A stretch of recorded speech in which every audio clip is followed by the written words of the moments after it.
I mean, that was nice. Perfect. If that was me at the range, I would just go home at that point. I would pack up my clubs. Like, done. Thank you. TaylorMade Qi10 is here, featuring 3 brand new drivers for 2024. So what does the name mean? What's different? And how do the 3 different models perform? In this video, I'm joined by Tomo Bystedt, Head of Product Creation at TaylorMade. He literally designs the drivers, guys. I'm so excited to show you this because it's really insightful. He fits me for all 3 models, shows me the differences, and talks about loads of inside tech and just little details that only a designer would know. So let's get into it. Okay, Tomo, I've got last year's Stealth 2 Plus, but I want to see what you think I should fit into this year. Okay. I think it'd be interesting because we've got some really different models. We have very different options, and I think all of them could potentially get in the bag. My first question is, I think typically a lot of people when they're switching drivers might just think, oh, I'll keep my shaft and switch the head. Obviously this year there's a lot of talk about different weights, weights in different places, different CGs. Does that affect like how the head and the shaft work together, and should you always be like using the same shaft all the time? Yeah, it's a great question. I think sometimes the plug and play option will work. You know, if the heads are really similar weight, similar CGs, a shaft that works well on the previous one should work well on the new one. But if any of the parameters change, if like the CG is more back or forward or the head weight's different, you got to start over with shafts. That's interesting because I think a lot of people just think, oh, well, I've had this fitted once, so it should be right all the time. But you even saw it with like Tiger, right? He played the Ventus last year, and then he's played different shafts, and now he's in the new Tour AD shaft, the VF, and then, you know, again, just something that he liked last year wasn't quite working in the QI, and that's now he's sort of matched the head up with the shaft. Yeah, presumably that's because like if you have a different CG and things like that, it's going to affect variables like launch and spin, so you need to kind of move things around. Yep, exactly. So where do you think we should start? Shall we take a few with this? I think we get a baseline with that one, and then we'll sort of probably end up doing all 3, but we'll try a few different things and see what works. Yeah. Oh, that was a really good one out of the gate. That'll do. And we're done. Next. I was going to say, let's get a baseline, but that's a really good baseline to start with right there. It didn't get any of that for some reason. Yeah. I think that might have been better, actually. So actually, a little bit straighter even, yeah. Okay. Do you want to hit another one, or let's go from there? I think we'll just go from here. Yeah, let's go from there. All right, let's do it. If you want to have the most like for like, we could go straight into LS with the same shaft. So what loft is that? 9. 9. So you could do the 9, and then and you can even do the same shaft. And, then you could just see what the differences in the head are. Yep. And then we can kind of go from there and try to do some different shafts if we see something in the numbers that maybe you know want to do something a little different. Let's do it. Okay, so straight in, we're going to go standard loft. The new weight track's smart, isn't it? Yeah, so it's again a little bit more aerodynamic than the one that you have on your Stealth 2. All right, let's see it.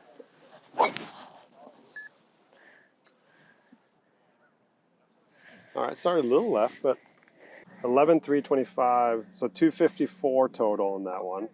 Ball speed went up about half a mile an hour versus the last one. A little low spin, but I think that's maybe because you hit it a little left. Yes. Nice. That was nice. That was really good. All right, 251 total, 142 ball speed on that one. 2 mile an hour quicker. 2 miles an hour quicker, yeah. Is that from the same club head speed as well? Yep. Nice. Well, I'm seeing there's a little bit of a reduction in spin. I think you had about 2,600 on your first ones, right? So that was 2,200, like 2,181, 259 total. Ball speed was 142, and then your launch was 13. That combination of the 13 and 22 is really ideal. You know, theoretically you could get a little bit more distance if that was higher and that was lower, but that's a very good playable spin rate for me. Like I like that low 2s. Yeah. All the way up to like 2,500. You don't want to go into the 1s. And then your launch at 13 is really good. You're really optimized there. The only thing here I would do is if you'd like that shape that was a little fade, and I noticed with the Stealth 2 Plus you hit just maybe a tiny draw. You could dial in maybe the weight setting on that. We could try it like maybe a little bit more heelward. But if you like that shape, I think you're golden there. My bad shot is like a pull hook, so if I just love the ball not to go left. Yeah. Let's hit one more and see if you're still getting like a little fade, because I do think that's going to be a good ball flight for not going left for sure. That was really good. It just feels really stable. Like the ball flight's really holding this line even with the wind. Yeah, that was really good there. 143 ball speed almost. Still 95 club head speed. So that, again, really good spin. 23.96. Launch at 12 degrees. And what was this? That's 258. Carried 230. Nice. I mean, that's good. Those are great numbers. So I think for this driver, I don't think you need to mess around with much. And this is an example probably where that shaft works in this head pretty well, especially if you like how it feels and you're getting the flight that you want. I wouldn't mess around with the shaft too much. I think when we try the other heads, you might want to try something different shaft-wise. So Okay, let's do it. Yeah. So there's the weight on the bottom here for swing weighting. Yeah, that's for swing How weighting. much can that like change in weight, and how, like, when would you change that for what performance? So this would be more for going either over length or under length in your build. Okay. Yeah, so a lot of people who maybe go 44 in their driver, the head's not heavy enough, so we would add a little bit more weight in here. Yeah, so you can add about 9 grams to this. So it's quite significant, yeah. The only thing is on the Max, it's interesting on the Max, this is also for swing rating, but we can only go lighter on this. And the reason is, if we put a heavier weight in this one, it would actually be non-conforming on inertia. So legally, we can't add more weight in here. Now you could, like, and nobody would ever know. But legally, we can't make it like end user adjustable where this is. You can easily put heavier weight in there. So just a little thing to note. Okay, so let's start the 9. You know, this one we should see a little bit more spin and a little bit more stability in the product versus the LS. So again, depending on kind of what you like. And also the shape, I would love to get your feedback on the shape of this, because this is a brand new shape for us as well. So it's not as big as the Max, but it is bigger than all of the previous ones we've had over the last few years, all the Stealth products and the Sim products. So it's just a little bit stretched. Yeah, you can see it, but I don't think you excessively notice. Yeah. I think almost because the whole thing seems together so much, it kind of hides it in a way. Right. Yeah, we have gotten a lot of good feedback on that shape from all kinds of people, that it looks easy to hit, but also sort of good for a better player as well. Yes. Yeah. I do love the all gloss finish. Down for that. Well, that came out pretty good too. Yeah, it did. Yeah. Can I put all 3 drivers in play? Yeah. Can you play all 3? So that one, also fast. That was 144, 143.9 ball speed. 2,600, 255 total. Launch 10.5. A little lower launch on that one. Spin a touch high. Not sure if that was impact location or the club. So hit a couple more and just kind of get a little bit better baseline here. But that was a really good opening shot there. So hit them basically on top of each other. Yeah, those literally were in the same spot. Look at that. Look at that on the dots. It was like those 2 dots are like literally overlapping on the screen. Each other. That one was 100 RPMs lower spin. That was the only difference. I mean, another really good one. That was like a hair more left than the other one, I think. Let's see, that should show up right there. Yeah, so just a hair more left. This one was a little spinny. So all these are starting a bit more left. Yes. So I'm wondering if we don't do the upright thing on this. Okay. Because this one is more upright to start with. So maybe go back and put it back to the standard lie setting. But so far I'm seeing a little bit higher spin with this one obviously than the LS, which is what you expect. Well, yeah. A couple of 100 RPMs, and that's sort of what we designed it to do, about 200 to 300 RPMs difference. So it's pretty much according to the plan. I would maybe add a touch of loft to this like you did with your Stealth 2 Plus as well. Let's hit one more with this setting and then see if we want to just add a touch of loft. Now, what am I looking in here for? Oh yeah, some new subscribers. If you're new here and you're enjoying the content, hit that subscribe button. 75% of people watching my videos aren't currently subscribed, and that might seem not important to you, but actually it really helps us in terms of getting views and getting our content seen, and also being able to produce more content in the future. So hit that subscribe button. Oh wow, that's so really weird. Good. Dead straight. Yeah, that was like the straightest drive so far. Really down the middle, center line. So I just think people wouldn't think that the lie angle would do that. Yeah. Especially in driver, I guess you associate it more with irons when you're like hitting down into the ground. Yep, absolutely.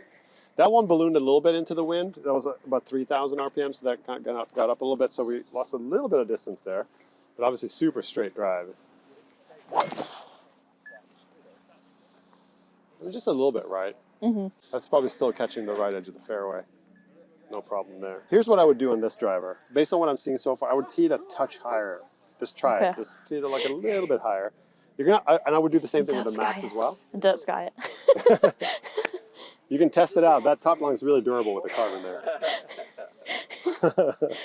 A lot of people ask us that, they say, now that you don't have the metal there, is it going to crack or whatever? That is actually more durable than the metal top line that we had before. Yeah, I did wonder how easy it was to like get the crown attached to everything else without the metal there. It's extremely difficult, right? Like, and especially because now the fitment has to be perfect, right? Yeah. Like, think about it. If you feel that with your finger, how well those two surfaces match up, and then it has to match up all the way around here, multiple different components. And that's really the engineering that goes into that is pretty crazy. And I give a lot of credit to our team for like figuring that out. It's almost like it take just as long to figure out how to put it together as it takes to design it. Absolutely, yeah. It's different teams, thankfully, that can do those things, so that helps. But it's definitely one of the biggest challenges, and why we didn't go to this sooner was how to make part after part, thousands of clubs that all fit up perfectly at the top. Another really good one there. Did you tee that? We're hitting a lot of fairways here. I did hit that. I did tee that higher. Yeah. So you were averaging a little bit high spin. That was a little bit on the low side. So I think maybe you went a little too far because that spin was only 1400 there, but still got a 262. So I mean, usually going a little high in the face isn't going to hurt you for most drivers because they'll just get a little bit knuckly, but that will roll out and still go really far. I mean, the carry on that was still pretty good at 223. So. All right, I might try a different shaft for you on that club. And again, it's more of just to try something different. So I got a couple of different stock shafts that I want you to try that I think are going to be really good. So this is a the 10 AV Limited. This one it's the kind of trusty 10 AV blue structure, but we did it with like a matte finish. Yeah, it looks nice in matte. Yeah, it looks pretty nice. This is a TaylorMade version of the Ventus TR. This is a brand new structure as well. And this is designed to be a lower torque profile than our previous Ventus shafts. I'm gonna go with this one on that guy. Okay. Actually, no, let's do that one first. We'll do Ventus on that one, and then we'll do this one on the other So you've gone to a +2 in the new grips. Yes. What is the thought process behind that? Yeah, so what we find is if you sort of average out the average male golfer in a men's club and their hand size, oftentimes the right hand is too small in a lot of grips. And so a lot of people play mid-sized grips and things like that, but you really can't stock a mid-sized grip. So this is a way of like bridging the gap a little bit between having kind of a regular grip and a mid-sized grip that feels a bit more comfortable to golfers. And so we tested all these grips, and that was, I would say, preferred by most of the testers that we tried with. So how much does it change like the feel and the swing weight of the club when you change grips? Because like typically I would use an undersize, which you don't always get fit with. So then I wonder what the difference is when you actually then get the club. Yeah, it can be a big difference. And the biggest difference is weight, because an undersized grip often is like 40 grams. Is if you take 10 grams out of there, your swing weight of the club is going to go up and your static weight is going to go down. So it's going to feel like a pretty different club. And sometimes shafts may also behave a little bit differently under that scenario. So you should really get fit with, at least weight-wise, the grip that you're going to use for kind of the optimal head weight and everything. So if someone put an undersize, if I ordered this with an undersize, would they change the weight in this head? Yeah, so if you put an undersize on there that was like 10 grams lighter, that swing weight would go up by a couple of points. And so that club to swing may feel a little heavier to you, or you might be fine with it because some people are more sensitive to the static weight of the club. But it definitely might feel different and you might not like it as much, And you might have to take a little bit of weight out of the head as well to kind of compensate for that. But that's what we do in our custom builds, is that if you do build it with undersized grips or shorter length, we would lighten the head a little bit to compensate. It's quite interesting. I talk about grips quite a lot with my coach. Obviously this is wider under the right hand, which I think makes sense, but I always wonder why they're the thickest at this end when like that's almost like the weakest point where people want to pull with. Like it feels like this should be thinner. Right. Yeah, and honestly, that's maybe why the +2 and the kind of +4 profiles have been so popular too. Yeah, really good. That felt quicker. Yeah. I'm not even sure I hit it out the middle, but it felt quicker. 143.4, 26. Launch hole, that's really good. Yeah, 232 carry. It felt a bit easier to hit straighter. Yeah, I think so. For me, I know these shafts reasonably well. That KBS shaft is pretty tip stiff, and you can lose a little bit of that kick that you could get out of the bottom. Yeah. And so while it's stable and probably pretty accurate, you may lose a little bit of speed with that shaft. Okay. Yeah. Again, it depends on everybody's swings different. I'm not going to say it's not good for you, but it's sort of maybe a trade-off a little bit on the shafts, what you're looking for. Yeah, those two really good hits there. That felt very easy. Yeah. So what I changed here essentially, so we went down to a 50 gram shaft. That's about a 55. Yep. And this shaft has a fairly sort of not super stiff profile, but it's very low torque. Yeah. So meaning that it's easy to square the club up. You're not going to lose it to the, some lighter shafts, you may kind of like lose it to the right. Right? Maybe if you hit like a lady shaft and you hit a full swing, you probably just hit them all to the right. Yeah. Where this one is going to really like help you square the club up. Okay. All right. I can definitely feel that in like the shots. They feel really easy to be consistent. Yeah. And this one, I think that one was basically one of your best ones so far. That was a 2300 with 13 launch. I mean, really good launch conditions. So I like this. This was immediately better than your shaft in this club. And that just goes to show to your earlier question, you know, on the LS, I think your shaft worked really well. In this head, I might go with something a little bit lighter, something a bit livelier to get some of the speed. And actually that dropped the spin is even for this one, which could have something to do with impact location. So to get a little bit into the weeds of the club kind of presentation is when you have a tip that's a bit softer, you get a bit more droop on the club. So the toe will tend to go down a bit more in impact, which will encourage higher impact location, which again drops your spin a little bit. So there's like these subtle dynamics at play sometimes with shafts. Yeah, let's go and do the Max. So I think with that one, that's a good combo for that head. And so what we could do now is actually take that shaft and keep that shaft and go straight into the Max, because now we can kind of get an apples to apples on the shafts. So you kind of remember what that felt like, and now you're just kind of comparing the heads between these two. So this is the new head that's hit the 10,000 MOI. Exactly. Could you talk us through the tech, and how it's changed? Yeah, so what we've done on this head essentially is we really maximize the use of our carbon. So you see these sole panels are much bigger. They go way further forward up here. This composite ring is really thin. We have a 32 gram weight back here now. And the biggest visual difference is it's much longer front to back. So it's almost a centimeter longer front to back. It's 8 millimeters longer this way, which has really allowed us to move this weight really far out. And that's really what's creating that 10,000 MOI. We also have some weight up like in the toe, up in the hosel here as well, more so than some of these other heads. And so all those little micro adjustments is allowing us to get to 10,000 on this. So again, super stable head. Love to see what you can do with it. See if it works for you as well. It's quite interesting looking at the shape in here. Yeah. Because this almost feels like quite a severe like flick up. How does it affect like the aerodynamics there? So this one, you know, the interesting thing about aero is this back part of the sole is almost the only area where it's not super involved in the aerodynamics. Because what happens is the flow comes over the heel. It already separates about here from the sole. Okay. So what happens back here doesn't really matter as much, which is why if you're going to create a scoop somewhere, you don't want it here, and you don't want it near the front. You want it kind of in the back where it's out of the way. The other thing about this is, the other kind of subtle thing is, because you might think, well, this is 460cc, this is 460, but this one's bigger. Well, how can they both be 460, right? So part of the trick here is by carving out this volume, we can keep it within the legal size limit, while obviously still maintaining the kind of that bigger shape. Yeah. So you notice that this one doesn't really have a scoop out. And if you look at the LS model that we tried earlier, you know, it doesn't really have any scoop out here at all, right? So this one is still 460, but it's just more like a rounder shape overall than this one is. Even though they all have the same size face. When you compare the size of them, like on the crown, you can't really believe they're the same like volume. Exactly. It looks unbelievable, right? Yeah. Especially since the faces aren't any different either. You know, the face size is the same on the two, so.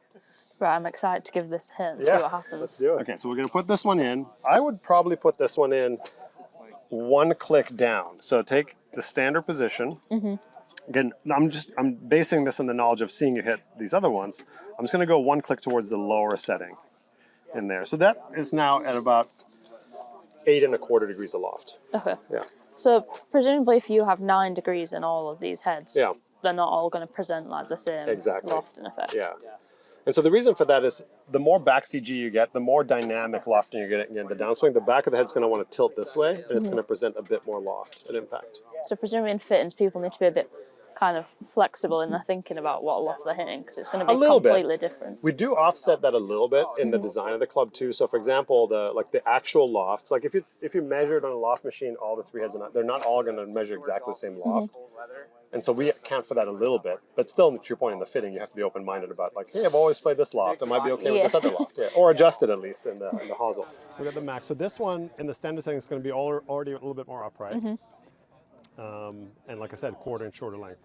It's funny because you can definitely tell it's elongated, but it doesn't look really big. I don't really know why that is. But when you hear like it's a lot bigger. You expect it to be like huge. Yeah. I think part of it is obviously the color and the way that we designed the crown shape as well. Well, we went dead straight, so that's a good start. Yeah, that was really good. What I like about that is, I mean, think about the spin rates. You had some of those in 26 with the other one. This one's already 2100. Oh, yeah. And that really speaks to that lower CG of this club. And the launch was 10.9, so a little bit low. So let's hit a couple more, see where your launch ends up. That was maybe a degree lower than your other driver? Yeah, I think I struck it slightly low on the first. Yep. That's the other thing. It's sometimes it's a little hard to tell when it's so stable. Yeah. Because it's not like... I do think, like, well, it's interesting from the presentation when you showed us how the first twists less. Like, it's quite hard to tell if you've not hit it out the middle or not. Yeah. Which is quite a nice feeling because you feel like you've hit it out the middle all the time. Right. Yeah, another really good one. Yeah, that was best strike. The ball flight went up a little bit as well, didn't it? Yeah, and that to me is kind of what this is supposed to do. It's supposed to go a little bit more left, a little easier to turn it over. We got that kind of low torque shaft in there, which is going to help you even more to square it up. And you know what I like to see always with that kind of shot is that you didn't spin up. I mean, that was identical spin rate to the last one, right? So 2135 on the last one, that was 2150. I mean, 15 RPMs, Hannah, come on. I mean, I'm expecting your range to be a little closer than 15 RPMs. But look at that, 257.5, really good distance. And so and this comes back to the point of like, you're not really giving up distance when you're choosing the Max. Yeah. You know, and that was the whole idea of the whole speed and forgiveness, right? Like you're not having to make a trade-off of like, hey, giving up 10 yards to get the more forgiving product. You know, you might have to make some adjustments in your setup, maybe different shaft, things like that. But that was great to see. Let's have one more and see if you can get over the 260 mark. I think you can do it. How long have you been working on this 10K barrier then? I mean, it's been probably 5-6 years that we've talked about it. And I think it became more of a reality once we decided we were going to do the carbon face. Right before stealth, we were like, okay, well this is going to give us kind of the runway to do it. It took a while to figure it out, obviously. We couldn't do it for stealth or stealth 2 because we hadn't kind of figured out all the kinks and how to really extract all the mass from the construction. And obviously, the other thing we needed was the infinity crown. And that was something we'd worked on for a couple of years as well. So, yeah. Is it sometimes frustrating when you know you've got almost, well, you probably even know now you've got another model that you're excited about, but then you can't quite release it yet? I know, yeah. I tell you, it's really a weird feeling sometimes because you sort of, you know the potential of things and you sort of have ideas of, in the team we're talking about things that we're going to do 2, 3, 4 years from now, and it's sort of like you just want them to be now. But we know it takes time to figure it out. And we're not going to put something out that isn't fully thought through or executed well, so you're right, that's a little frustrating at times. I mean, that was nice. Perfect. If that was me at the range, I would just go home at that point. I would pack up my clubs. Like, done, thank you. The ease of fairway finding is what I'm enjoying. Yeah, okay, let's try one, like hit it out of the toe. Let's try to replicate that test. I think you think I'm better than I am now. Can you hit it on the toe out of demand? I can hit it out of the toe, but not on demand. Usually just when I don't want it to come out of the toe. There you go. I mean, it's literally like 5 yards left of that last ball. That pretty much like a little tight draw. Yeah. That was nice. Yeah. What was the difference in like speed and stuff? Because it didn't feel much different. So that one you lost, I mean, there was 143 balls. You might have lost half a mile an hour in that one. The only difference I saw in the numbers, you spun it up a bit. Yeah. So it spun at 3,000 instead of your mid-2s that you had in the other ones. But still 250 in the fairway. I mean, that was literally maybe, I'm looking at that dot, 5 yards left to center. I mean, incredible. I take it. Yeah. I guess while we're on this and we're on the 10K story, can you explain the name? Yeah, so when we, it's a funny thing. Names are always difficult, by the way. Like, we always try to figure out, what's going to be easy to say, what's going to look good on the club and all that. And we like to have meanings with names. And this one we were like, okay, 10K was part of it. We wanted to have 10 in the name. We also wanted to talk about inertia and MOI. And that's where the sort of the I and the 10 part came from. And then we were like, what have we been doing? This has been like a journey, a quest for something. So then we kind of just put it all together and we're like, quest for inertia, 10,000. Qi10. Easy. That was seriously insightful. And how impressive was that Qi10 Max driver? I've literally never had such a small dispersion with driver in testing. And I've since repeated those results back here in England. So it wasn't a one-off. If you're after a forgiving driver this season, that could be one to beat. Really, I could game any of these 3 models, which is pretty unusual for a driver lineup. Let me know which one of the three you think could be your favourite. Now, I'm off to do some more on-course testing because I really need to figure out which one's my favourite.